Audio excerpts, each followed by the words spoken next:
Hello friends, जय स्वामीनारायण।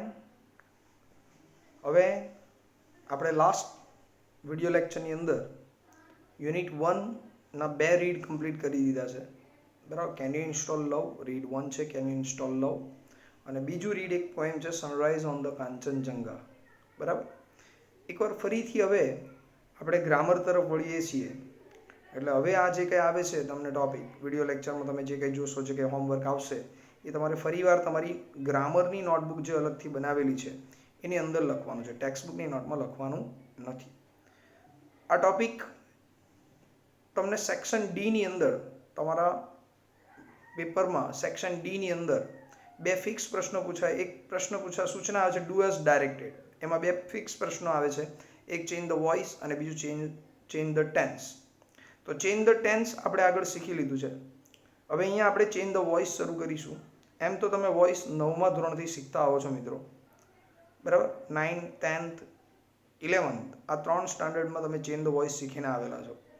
આ છેલ્લું વર્ષ ચેન્જ ધ વોઇસ શીખવાનું, આગળ કોલેજ લેવલ પર પણ આવશે તમને ચેન્જ ધ વોઇસ, બરાબર. પણ એ હમણાં જે કંઈ ભણશો એ જ તમને નેક્સ્ટ યર પણ પૂછાવાનું છે કોલેજ લેવલમાં. એટલે ધ્યાનથી હવે શીખી લેજો. એકવાર ફરીથી હું તમને 9, 10, 11 અને 12 આ ચાર ધોરણમાં જે પેસિવ વોઇસ આવે છે એક સાથે શીખવાડવા જઈ રહ્યો છું. સૌથી પહેલાં આપણે વોઇસના બેઝિક નિયમો ભણી લઈએ, બરાબર. તમારે આ રીતે જ નોટબુકમાં હેડિંગ આપવાનું છે, ચેન્જ ધ વોઇસ, બરાબર. હેડિંગ આટલું જ આપવાનું છે, ચેન્જ ધ વોઇસ. હવે અહીંયા આપણે વોઇસના બેઝિક રૂલ્સ, એટલે કે દરેક ટેન્સને આ નિયમો લાગુ પડે છે, પાયાના નિયમો પેસિવ વોઇસ માટે. પેસિવ વોઇસ એટલે કે ગુજરાતીમાં એને કહેવાય છે કર્મણી વાક્ય રચના, બરાબર. કર્મણી વાક્ય રચના એટલે એની શરૂઆત કર્મથી થવી જોઈએ. તો પહેલો પ્રશ્ન આપણને આવે મનમાં કે કર્મ વાક્યમાં ક્યાંથી શોધવો, કેવી રીતે શોધવો, બરાબર. એની પહેલાં એક નિયમ સમજી લો કે તમને માત્ર એક્ટિવ વોઇસનું પેસિવ વોઇસ પૂછવાનું નથી, પણ તમને બંને પૂછવાનું છે. એટલે પહેલો નિયમ આ યાદ રાખવાનો કે તમારે સૌથી પહેલાં વાક્યને આઈડેન્ટિફાઈ કરવાનો છે, વાક્ય એક્ટિવ વોઇસમાં છે કે પેસિવ વોઇસમાં છે, બરાબર. તો જો વાક્ય એક્ટિવ વોઇસનું હોય તો એ એક્ટિવ વોઇસના વાક્યને તમારે પેસિવ વોઇસમાં ફેરવવાનું છે, અને એ જ પ્રમાણે પેસિવ વોઇસનું વાક્ય હોય તો પેસિવ વોઇસના વાક્યને શામાં ફેરવવાનું, એક્ટિવ વોઇસમાં ફેરવવાનું છે, બરાબર. એક્ટિવ વોઇસના વાક્યને પેસિવમાં ફેરવવાનું, અને પેસિવ વોઇસનું વાક્ય હોય તો એને શામાં ફેરવી દેવાનું મિત્રો, એક્ટિવ વોઇસમાં ફેરવી દેવાનું છે, બરાબર. હવે વાત રહી કે આ કર્મણી વાક્ય રચના છે, બરાબર. કર્મણી વાક્ય રચના હોય તો વાક્યની શરૂઆત કર્મથી કરવી પડે. તો કર્મ કેવી રીતે મળશે આપણને, તો એના માટેનો નિયમ છે કે તમારા એક્ટિવ વોઇસના વાક્યમાં, એક્ટિવ વોઇસનું જે વિધાન વાક્ય, નકાર કે પ્રશ્નાર્થ કોઈ પણ પ્રકારનું વાક્ય આપેલું છે તમને, તો એ એક્ટિવ વોઇસના વાક્યમાં એક મુખ્ય ક્રિયાપદ આપેલું હશે. તો એક્ટિવ વોઇસના વાક્યમાં આપેલા મુખ્ય ક્રિયાપદને શું અથવા કોને પ્રશ્ન પૂછવામાં આવે. ઇંગ્લિશમાં એને વોટ ઓર whom, આ બે પ્રશ્ન છે. તમે મુખ્ય ક્રિયાપદને શું અથવા કોને, અથવા વોટ કે whom પ્રશ્ન પૂછો તો એ પ્રશ્નના જવાબમાં જે મળે શબ્દ, બરાબર, એ ઓબ્જેક્ટ હોય તમારો, એ તમારો કર્મ હોય. એ કર્મ સજીવ કે નિર્જીવ હોઈ શકે, બરાબર.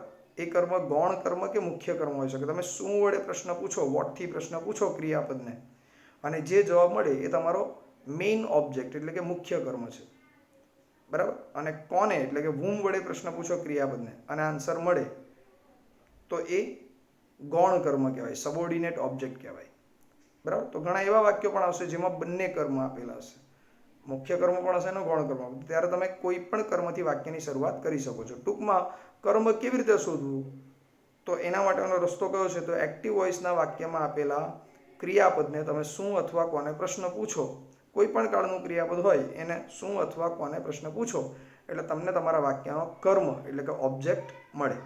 હવે પેસિવ વોઇસના વાક્યની શરૂઆત તમે ઓબ્જેક્ટથી કરવાની છે. હંમેશા કોઈ પણ કાળનું વાક્ય તમને જેટલા ટેન્સ તમે 9, 10, 11 હવે જે 12થમાં ભણશો એડ થશે, એમાં જેટલા પણ કાળનું પેસિવ વોઇસ આવશે એમાં વાક્યની શરૂઆત, પેસિવ વોઇસના વાક્યની શરૂઆત હંમેશા કોનાથી થશે, કર્મ વડે થશે.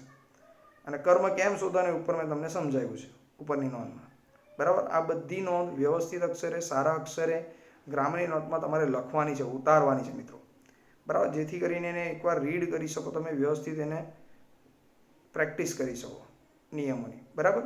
તો પેસિવ વોઇસના વાક્યની શરૂઆત કર્મથી કરવાની. કર્તા અને કર્મ આ બંનેના સ્થાનમાં ફેરફાર કરવાનો. કર્તા અને કર્મના સ્થાનમાં ફેરફાર એટલે કર્તાને ઉચકીને કર્મની જગ્યાએ લઈ જવાનો અને કર્મને ક્યાં લઈ આવવાનો? આગળ કર્તાની જગ્યાએ લઈ આવવાનો, બરાબર. તો બંનેમાં ફેરફાર થશે. શું ફેરફાર થશે સમજાવું છું. ક્રિયા, એના પછીનો નિયમ, ક્રિયાપદના કાળ પ્રમાણે અને કર્મ પ્રમાણે ટુ બીના રૂપનો ઉપયોગ કરવો. દરેક વાક્યનું ક્રિયાપદ અલગ કાળનો હશે. તમને કોઈ એક જ કાળનો આખો પેરેગ્રાફ આવવાનો નથી, બરાબર. એ પેરેગ્રાફની અંદર જે 3 કે 4 વાક્ય આપેલા હશે, એવું બની શકે કે 3 એ 3 વાક્ય કે 4 એ 4 વાક્ય જુદા જુદા ટેન્સના હોય. તો સૌથી પહેલાં તમારે શું કરવાનું? એ ક્રિયાપદ જે એક્ટિવ વોઇસનું વાક્ય આપેલું છે એના ક્રિયાપદ ઉપરથી એનો કાળ જોવાનો અને કાળ પ્રમાણે અને કર્મ એક વચન છે કે બહુવચન એ પ્રમાણે એ કાળના ટુ બીના રૂપનો ઉપયોગ કરવાનો. કયા કાળ પ્રમાણે કયા ટુ બીના રૂપ આવશે એ આગળ આપણે કાળ પ્રમાણે શીખીશું, જોઈશું, બરાબર. એ જ રીતે ટુ બીના રૂપ મૂક્યા પછી શું કરવાનું છે? તો કે વાક્યની અંદર એક ક્રિયાપદ આપેલું હશે, એ ક્રિયાપદની જગ્યાએ એનું V3નું રૂપ મૂકવાનું છે. ક્રિયાપદની જગ્યાએ શું કરવાનું? એનું V3 એટલે ત્રીજું રૂપ ક્રિયાપદનું. હવે તમે 12માં આવી ગયા છો એટલે દરેક ક્રિયાપદના V3ના રૂપ તમને આવડવા જ જોઈએ, કમ્પલસરી આવડવા જોઈએ, બરાબર. જે કોઈ વિદ્યાર્થીને આ V3ના રૂપ બનાવતા ન આવડતા હોય, મોડે ન હોય, તો એના માટે આ પેસિવ વોઇસના માર્ક્સ થોડાક પ્રોબ્લેમ કરી શકે. કેમ? કે એ તમારા ક્રિયાપદનું રૂપ જ તમે સાચું ન લખો તો માર્ક્સ નહીં આપે તમને, પૂરેપૂરો માર્ક્સ કાપી લેશે વાક્યનો, બરાબર. તો ક્રિયાપદના સ્થાને શું મૂકવાનું છે? એનું ત્રીજું રૂપ મૂકવાનું છે, V3નું રૂપ. એટલે પાસ્ટ પાર્ટિસિપલ કહેવાય એને, ભૂતકૃદંત કહેવાય, એનું રૂપ મૂકવાનું છે. પછી આગળ આપણે એક નોંધ જોઈએ કે કર્તા અને કર્મના સ્થાનમાં ફેરફાર કરવાનો. તો જ્યારે કર્તાને કર્મની જગ્યાએ લઈ જશો તો એને બાય વડે દર્શાવવાનું છે. કર્તાને કર્મની જગ્યાએ લઈ જાઓ તો શાના વડે દર્શાવવાનું? બાય વડે. ઓકે મિત્રો, તો આટલા ફેરફાર કરવાના છે. અને અન્ય શબ્દો વાક્યમાં આપેલા હોય એ અન્ય શબ્દને કોઈ પણ પ્રકારના ફેરફાર વગર લખી દેવાના છે. હું એકવાર પાછો સમજાવું છું, કારણ આ નિયમો મગજમાં ઉતરવા બહુ જરૂરી છે. એક્ટિવ વોઇસના વાક્યને પેસિવ વોઇસમાં ફેરવો, એક્ટિવ વોઇસના વાક્યને પેસિવ વોઇસમાં ફેરવો, બરાબર.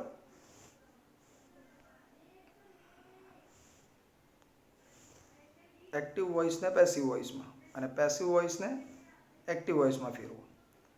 એક્ટિવ વોઇસમાં આપેલા મુખ્ય ક્રિયાપદને શું અથવા કોને પ્રશ્ન પૂછો તો એનાથી વાક્યનો કર્મ મળે. કર્મ મળી જાય તો કર્મ પછી વાક્યની શરૂઆત હંમેશા કર્મથી કરવાની, કોઈ પણ કાળનું વાક્ય હોય. અને કર્મ મળી જાય તો કર્તા અને કર્મનું સ્થાન બદલવાનું છે. એ કર્મને કર્તાની જગ્યાએ લઈ આવવાનું અને કર્તાને એની ખાલી જગ્યા એટલે કે કર્મની જગ્યાએ લઈ જવાનું. કર્મ મૂકી જા પછી પેસિવ વોઇસમાં શું કરવાનું?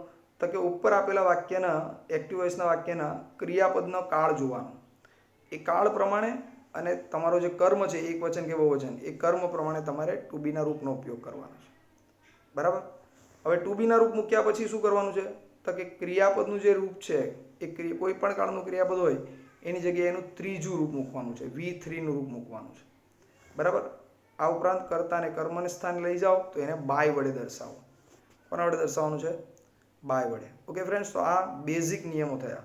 હવે કર્તાને કર્મની જગ્યાએ તમે લઈ જાઓ, કર્તાને કર્મની જગ્યાએ જો લઈ જાઓ તો શું કરવું પડે? એની અંદર એના રૂપોમાં કેટલાક ફેરફાર થશે. તો એના માટે આવું એક કોષ્ટક તમારે તૈયાર કરવાનું છે, એક્ટિવ વોઇસ અને પેસિવ વોઇસ. એક્ટિવ વોઇસમાં શું આવશે? તો કે એક્ટિવ વોઇસમાં કર્તા આપેલા છે અને એને પેસિવ વોઇસમાં ફેરવો તો એને કર્મની જગ્યાએ લઈ જાઓ એટલે એ કર્તાનું કર્મનું રૂપ મૂકવાનું, બરાબર. જેમ આઈ હોય તો આઈનું કરી દેવાનું બાય મી, આઈનું કરવાનું બાય મી. એ જ રીતે યાદ રાખો કે મી આપેલું હોય તો એનું શું કરવાનું? આઈ કરી દેવાનું, બરાબર. એમ વી આપેલું હોય તો એનું કરવાનું બાય અસ, વીનું કરવાનું બાય અસ. એમ યુ આપેલું હોય તો યુનું લખવાનું બાય યુ. આઈનું બાય મી, વીનું બાય અસ, યુનું બાય યુ. એમ હી આપેલું હોય તો હીનું લખવાનું બાય હિમ, હીની જગ્યાએ લખવાનું છે બાય હિમ. એમ સી આપેલું હોય મિત્રો તો સીની જગ્યાએ તમારે લખવાનું છે બાય હર, બરાબર. આ થયા કર્તાના કર્મનું રૂપ. એ રીતે ઈટ છે, બરાબર. ઈટનું કરવાનું છે બાય ઈટ, કર્તાનું કર્મ. જો આ બધું ઊંધું કરવાનું છે. જેમ મેં તમને કીધું કે મી કર્મ આપેલો હોય તો એનો આપણે પેસિવ વોઇસમાં ફેરવવું તો શું કરવાનું? આઈ, અસનું વી, હિમનું હી, હરનું સી, ઈટનું ઈટ, યુનું યુ, એમ કર્તા તરીકે ધ્યેય આપેલું હોય તો એને પેસિવ વોઇસમાં ફેરવો તો એનું શું કરી દેવાનું? By them. તો ધેમ આપેલું હોય તો એને પેસિવ વોઇસમાં ફેરવતા કર્મ શું કરવાનું? ધ્યેય. એમ સજીવ કે નિર્જીવ નામ આપેલું હોય, નાઉન આપેલું હોય, કોઈ પ્રાણી પક્ષી નામ અથવા કોઈ નાઉન આપેલું હોય, ધ ટીચર, ધ મેન, બરાબર, ધ ક્લાર્ક, ધ મેનેજર, આવું કંઈક કરતા આપેલું હોય તો બાય પછી એ નાઉન મૂકી દેવાનું. બરાબર. તો આટલા ફેરફાર તમારે કરવાનું છે. આ થયું કર્તાની જગ્યાએ કર્મનું રૂપ. આ તો બોલું. ઓકે ફ્રેન્ડ્સ, તો આ મેં તમને પેસિવ વોઇસ માટેના બેઝિક નિયમો સમજાવી દીધા. રાઈટ? બરાબર. આટલા ફેરફાર તમારે કરવાના છે. હવે આપણે એક એક ટેન્સ ભણીશું. દરેક ટેન્સની અંદર પેસિવ વોઇસમાં શું ફેરફાર કરવાના છે હું તમને સમજાવતો જઈશ. પણ આપણે અહીંયા એક સાથે બે ટેન્સનો અભ્યાસ કરીશું. બરાબર. કેમ? તો કે બંને ટેન્સની વાક્ય રચનાઓ એકદમ સેમ. નજીવો ફેરફાર માત્ર ક્રિયાપદ અને ટુ બીના રૂપમાં ફેરફાર આવશે. એટલો જ ફેરફાર કરવાનો છે. બરાબર. તો તમને સમજાવવાનો જે પ્રયત્ન કરું છું ને ધ્યાનથી સમજી લેજો. ઓકે.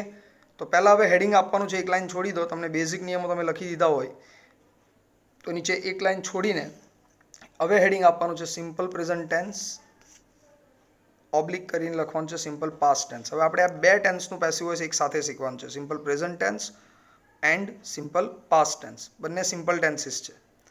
સૌથી પહેલાં એની વિધાન વાક્ય રચનાને જુઓ. તમારે શું કરવાનું છે મિત્રો? તો જ્યારે તમે લખવા બેસો ને ત્યારે તમારે ખાસ ધ્યાન રાખવાનું કે આ જેટલી વાક્ય રચનાઓ છે એ બધી વાક્ય રચનાઓને આ પ્રમાણે બોક્સમાં મૂકવાનું તમારે.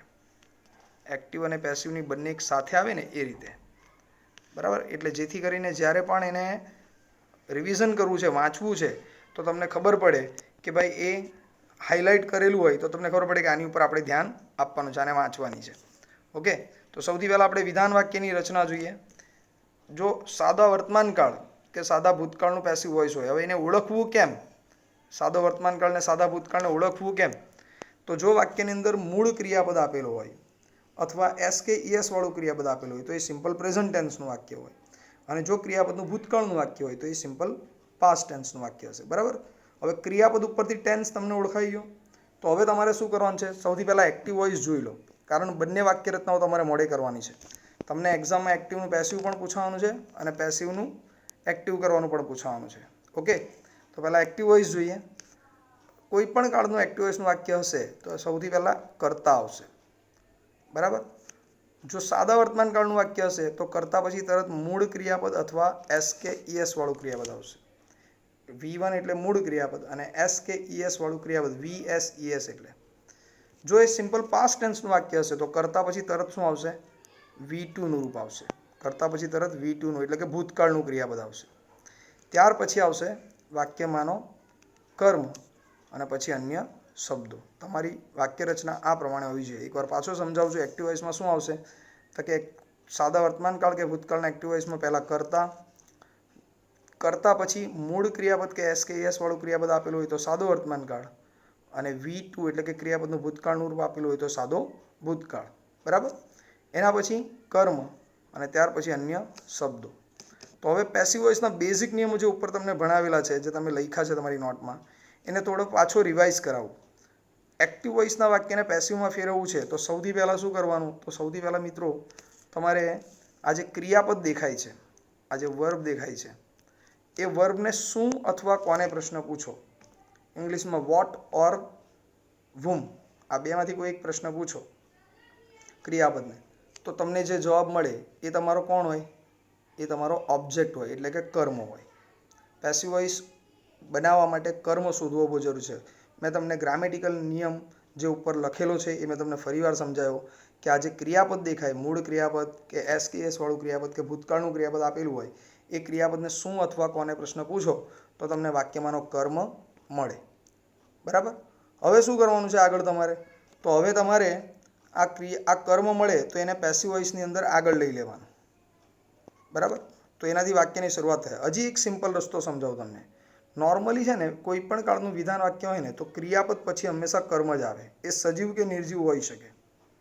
બરાબર. કોઈ પ્રાણી પક્ષી પણ હોઈ શકે, કોઈ નાઉન પણ હોઈ શકે. તો એને આપણે આગળ લઈ લેવાનું છે પેસિવ વોઇસથી. તો ચાલો હવે પેસિવ વોઇસની વાક્ય રચના ઉપરના નિયમો પ્રમાણે સમજીએ. સૌથી પહેલાં શું કરવાનું? કર્મ. તો કર્તાની જગ્યાએ કર્મ આવી ગયો. હવે તમારા વાક્યમાં ધારો કે મૂળ ક્રિયાપદ કે એસ કે ઈએસ વાળું ક્રિયાપદ છે, તો તમારે કર્મ પછી મૂકવાનું છે એમ, ઇઝ કે આર. કર્મ પછી ટુ બીના રૂપ મૂકવાના છે એમ, ઇઝ અથવા આર. બરાબર. અને એ જ પ્રમાણે જો ક્રિયાપદનું ભૂતકાળનું રૂપ આપેલું હોય, V2 આપેલું હોય, તો તમારે મૂકી દેવાનું છે વોઝ અથવા વર. વોઝ કે વેર કર્મ પ્રમાણે. કર્મ એક વચનમાં હોય તો વોઝ, બહુવચનમાં હોય તો વેર. બરાબર. એમ વર્તમાન કાળનું વાક્ય હોય તો કર્મ એક વચનમાં હોય તો એમ અથવા ઇઝ, અને બહુવચનમાં હોય તો કર્મ પછી આર. તો આ થઈ ગયા ટુ બીના રૂપો. એકવાર પાછો કહી દઉં છું. મૂળ ક્રિયાપદ કે એસ કે એસ વાળું ક્રિયાપદ હોય તો એમ ઇઝ આર મૂકવાનું ટુ બીના રૂપ તરીકે પેસિવ વોઇસમાં. અને ભૂતકાળનું ક્રિયાપદ હોય તો કર્મ પછી તમારે મૂકવાનું છે વસ કે વર. આ આવી ગયા ટુ બીના રૂપ. હવે પેસિવની એક ફિક્સ રચના છે દરેક કાળની, કે પહેલાં કર્મ આવે પછી ટુ બીનું રૂપ. ટુ બીના રૂપ પછી શું મૂકવામાં આવે? તો કે તમને જે ક્રિયાપદ આપેલું છે એ ક્રિયાપદનું ત્રીજું રૂપ મૂકી દેવાનું, થર્ડ ફોર્મ. બરાબર. પછી આ કર્મ જે હતો એ તો આગળ જતો રહ્યો કર્તાની જગ્યાએ, તો આ કર્તાને ઉચકીને તમારે પાછળ કર્મની જગ્યાએ લાવવાનું છે ને. તો કર્તાને કર્મની જગ્યાએ લાવો તો એને કોના વડે દર્શાવવાનું? તો એને બાય પ્લસ કર્તાના કર્મ વડે દર્શાવો. એટલે બાય લખવાનું પછી કર્તાનું કર્મ. એ ક્યાંથી લાવવાનું? તમને ઉપર કોષ્ટક સમજાવેલું છે. આઈનું બાય મી કરવાનું, વીનું બાય અસ કરવાનું, એ મૂકી દેવાનું છે અહીંયા કર્તાનું કર્મ. અન્ય શબ્દોમાં જુઓ, અન્ય શબ્દોમાં કોઈ ફેરફાર થતો નથી. તો આ પ્રમાણે તમારું આખું પેસિવ વોઇસનું સેન્ટન્સ કમ્પ્લીટ થાય. બરાબર. ફરીથી પેસિવ વોઇસમાં શું કરશો? પહેલાં કર્મ શોધવાનો. કર્મ કેવી રીતે મળે? તો કે ક્રિયાપદને શું અથવા કોને પ્રશ્ન પૂછો એટલે કર્મ મળી જાય. કર્મ પછી ક્રિયાપદના કાળ પ્રમાણે ટુ બીનું રૂપ મૂકવાનું. તો જો મૂળ ક્રિયાપદ કે એસ કે એસ વાળું ક્રિયાપદ હોય તો તમારે એમ ઇઝ આર મૂકી દેવાનું. અને જો ભૂતકાળનું ક્રિયાપદ હોય તો વસ કે વેર. કર્મની જગ્યાએ હવે ક્રિયાપદની જગ્યાએ શું મૂકવાનું છે? તો કે એનું ત્રીજું રૂપ મૂકવાનું છે, V3નું રૂપ. કર્મની જગ્યાએ કર્તા લાવો તો કર્મને કર્તાની જગ્યાએ લાવો તો એને બાય વડે દર્શાવવું પડે. એટલે બાય પ્લસ કર્તાનું કર્મ. અને ત્યાર પછી અન્ય શબ્દો. અન્ય શબ્દોમાં કોઈ ફેરફાર કરવાના નથી. બરાબર મિત્રો. તો આ થઈ ગયું તમારું વિધાન વાક્ય. એક્ટિવ અને પેસિવની રચનાઓ સમજાવી. Okay friends. આગળનું જે વાક્ય રચનાઓ છે એ તમને નેક્સ્ટ વિડીયોમાં સમજાવીશ. પહેલાં આટલું ધ્યાનથી વાંચીને નોટબુકમાં પહેલાં વ્યવસ્થિત લખી દેજો સારા અક્ષરે, અને મોડે કરી દેજો વાક્ય રચના. ઉપરના બેઝિક નિયમો એકવાર ધ્યાનથી વાંચી લેજો. વાક્ય રચના જો સમજાય હશે તો જ એના પછી જે એક્ઝામ્પલ કરાવીશ કે પેરેગ્રાફ કરાવીશ એમાં સમજણ પડશે. હું ભણાવતી વખતે બધા નિયમો રિપીટ કર્યા કરીશ, પણ તમે વાંચેલા નહીં હશે તો મારા રિપીટ કરવાથી તમને આવડી જવાનું નથી. સો તમારે એની તૈયારી કરવાની, નોટબુકમાં વ્યવસ્થિત લખવાનું છે. તમે લખ્યા પછી ક્લાસમાં આપણે જ્યારે મળીશું ઓફલાઈન, તો ઓફલાઈનમાં જ્યારે હોમ બેચમાં તમારા ભેગા થઈશું આપણે, ત્યારે એમાં જે ક્વેરી હશે એ પહેલાં પૂછી લેવાની. બરાબર. ત્યાર પછી હું એના ઉપર તમને આગળ ભણાવીશ. Okay friends. તો આટલું નોટબુકમાં લખી દેજો. પિક તમને મળી જશે એટલું નોટબુકમાં ઉતારવાનું છે. બાય. જય શ્રી કૃષ્ણ. જય સ્વામિનારાયણ.